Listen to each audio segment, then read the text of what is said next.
So, ladies and gentlemen, boys and girls, welcome back to a new thing that we're going to do here. Um, I'm going to invite DJ here because, there's a lot of things I want to talk to you guys about that, after playing WWE, the biggest thing that I've noticed is this game is put me so much in mind of WWE 2K20 for a reason. And the reason why I say this, WWE 2K20, when we bought 2K20, it was a lot of crashing.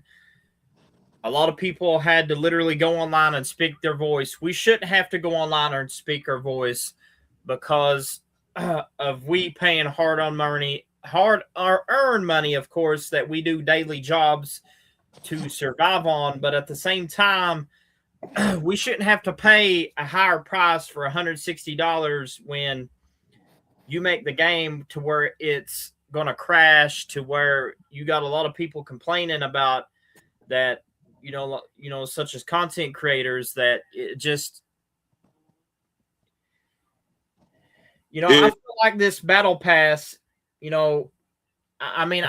don't get me wrong. I love to work what I earn, but at the same time, I just don't like seeing a lot of complaints on the game. And because here's my thing about this. I've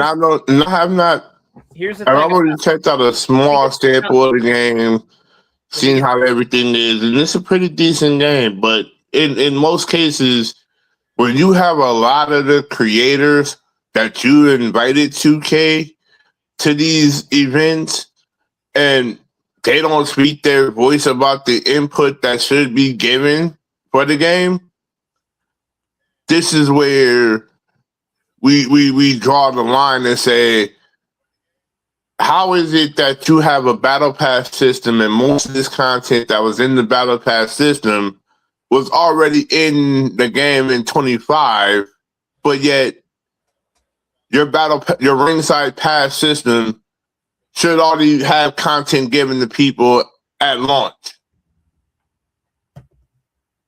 Most of the stuff that's in the battle pass had already been in the game, if I'm not mistaken, CJ. But you had to stick it behind the battle pass, the ringside pass, which is kind of pissing off a lot of people that you gave $150 worth of $150 game, and then you got to have people spend another $150 or X amount of money more because you want them to skip tiers in the battle pass. Where's the common sense in that? Here's what I'm saying about the battle pass. Back in SmackDown vs. Raw days, because I was a SmackDown vs. Raw guy, you didn't see this shit. And I got a feeling that I'm just going to call it out like I see it. It's TKO because they are money hungry, because they are in debt with UFC and they can't get herself out of debt. And pretty much this is how they're going to do it. Screwing over people like us that loves professional wrestling, and they're making it more about money than it really needs to be about, if that makes sense. I mean, as much as people are throwing all the shade at 2K, because 2K has been known to do this with the NBA games, and there's a lot of people within the NBA community that I've heard say this exact same thing, and they get on the developers, yet nobody's making a budge on it, and that's kind of crazy in itself. Because as an NBA 2K player, I see the frustration that everybody sees in the game. Same thing can be said with the WWE community. We've seen the issues that happened in 20, but you don't fix the issues that everybody addresses in these videos that we see on Twitter. They tag y'all, but y'all don't pay attention to these messages. It's almost like when you have a lot of female content creators on WWE now asking for more hairstyles and all these wrestlers that they love to see in the game, but 2K never budgets and brings them in.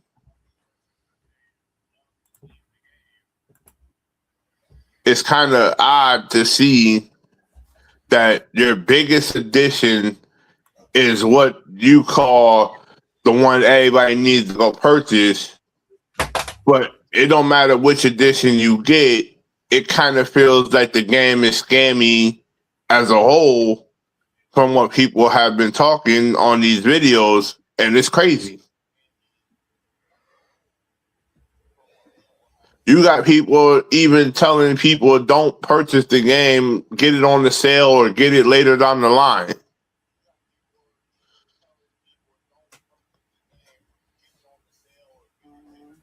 People are even calling this year's game a cash grab, and that's crazy, CJ.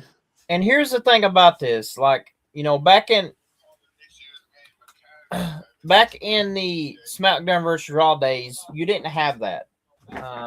You know, back then and, you know, SmackDown versus Raw days, you had to literally grind to unlock everything. You didn't have this, you know, one button that you push and, you know, it automatically unlocks everything. You know, SmackDown versus Raw, when I first was playing it, I played the very first one. And going into SmackDown versus Raw 2007, you know, I remember they did, you know, a locker room that you had to go to this little computer that they had, and you had to, you know, do this lot of matches that you had to do. You had to do a WrestleMania 22 rematches with Edge and Mick Foley reliving the hardcore match. There was one match I think it was Kurt Angle and Randy Orton ECW. But you know, if 2K could go back to those days to where we actually can work hard and get the content instead of paying for it, that'd be good. But this tier thing, you know, I really don't like this tier thing because it seems like you're not really. Hold on, I'll be right back. You're basically just pushing the fans out of the way because you want to make more money out of your own pocket than you care about the fans. And to be honest, you know, when you do this to, you know, the fans, you guys don't realize that these people that come as content creators to your video game, when you premiere this video game and you have it out, you don't realize that these people don't really have you don't realize these people that are buying the game are not going to return to next year's game when you bring out the next year's game.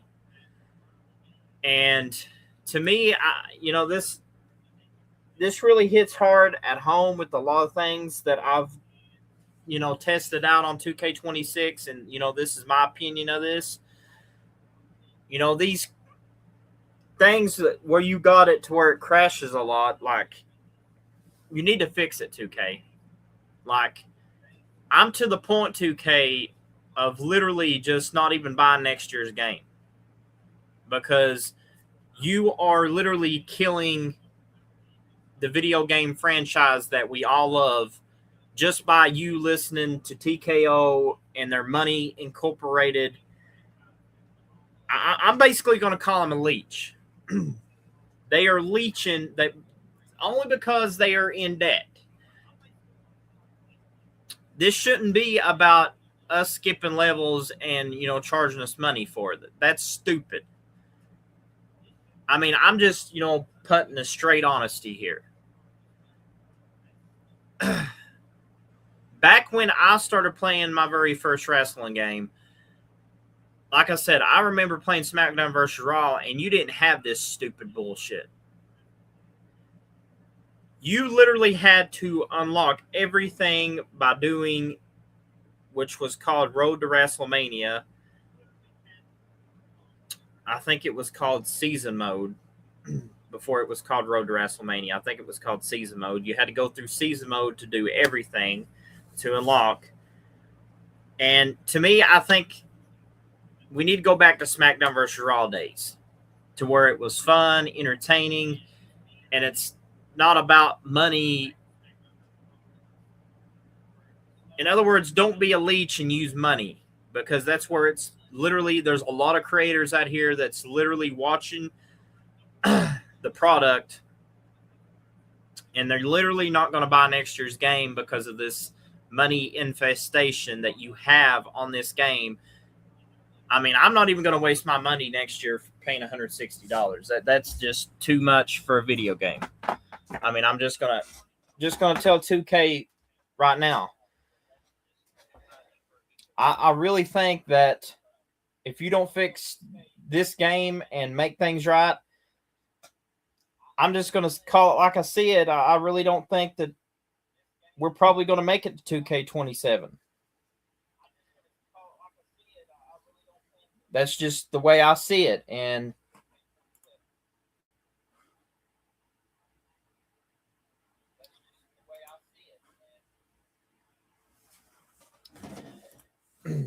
you guys can give your final thoughts on here, but you can also do it in the comments. But that's just my opinion of what I think the game should be about.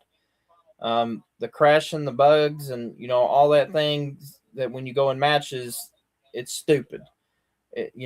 Like I said, it reminds me of 2K20.